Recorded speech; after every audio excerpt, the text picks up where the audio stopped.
The new Pope and the Papacy as a global actor. A 21st century powerhouse of soft influence.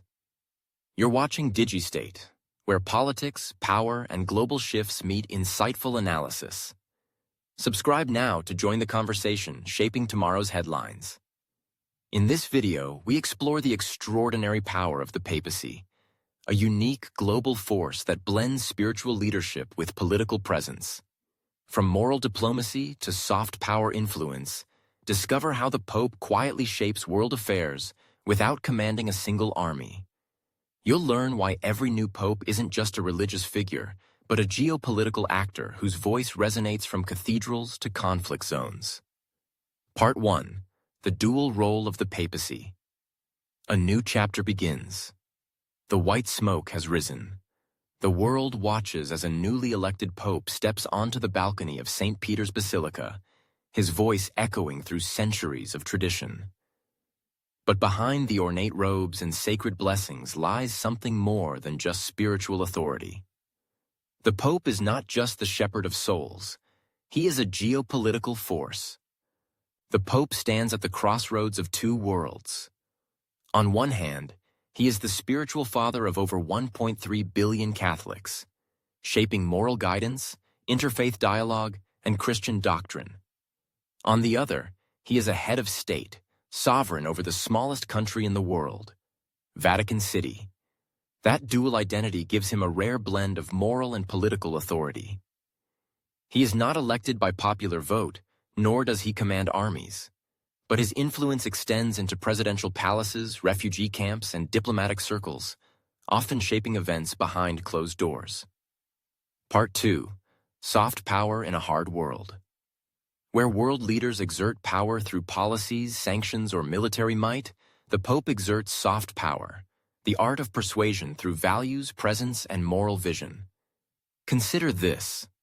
When the Pope speaks out on climate change, world leaders listen. When he visits war-torn regions, even enemies pause to reflect. His words, broadcast to millions, have the ability to sway public opinion, influence laws, and embolden reformers. And soft power works because the Pope is viewed as above partisan politics. His allegiance is not to a party or a flag, but to humanity, to conscience, to what he believes is right. Part 3. The global pulpit. Each Pope brings his own tone to this role, from John Paul II's fierce stand against communism, to Benedict XVI's defense of tradition, to Pope Francis's radical simplicity and call for ecological and economic justice. The Papacy becomes a mirror of the times. The new Pope, elected just days ago, inherits this pulpit in a world scarred by division. Wars rage, inequality grows, AI challenges our sense of humanity, and faith for many feels distant. But that's where the Vatican's diplomatic legacy shines.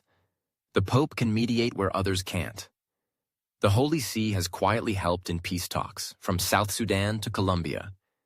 It recognizes nearly every country in the world, with a diplomatic network as vast as major superpowers. The Pope's silence or presence at an event can shift the moral temperature globally. Part 4. The Pope and the battle for the soul of the world. In a time when truth is often drowned in noise and morality seems negotiable, the Pope stands as a voice for the voiceless, the unborn and the undocumented, the persecuted and the forgotten. The new pontiff will face global issues that stretch beyond traditional religion.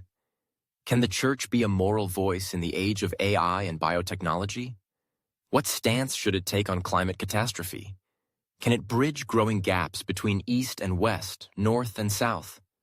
Will it reform internally to match the transparency it demands externally?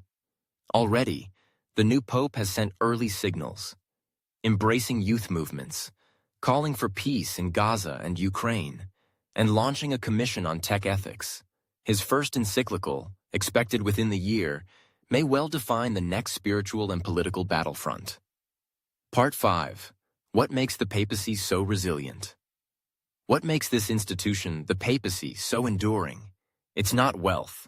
The Vatican's budget is a fraction of most nations. It's not size. Vatican City is just 0.49 km². It's relevance. The ability of the Pope to evolve while rooted in tradition, to balance prayer and policy, gospel and geopolitics. And this relevance isn't static. It's constantly shaped by the world and shaping the world in return.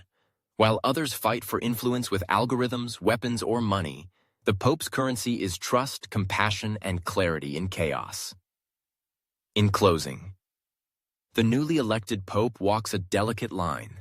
He carries the burdens of a world divided and the hopes of billions who long for unity, purpose, and peace. He does not command armies. He does not write laws. And yet, he can shake the world. The Papacy in 2025 remains a global actor unlike any other. Ancient, yet alive. Humble, yet mighty. Quiet, but never silent. As the world watches this new spiritual diplomat take his first steps, one thing is certain. The Pope may be one man, but the weight he carries is global. Thanks for watching DigiState, where insight meets impact. Don't forget to like, subscribe, and hit the bell icon for more deep dives into global politics, finance, and power. Stay informed, stay engaged,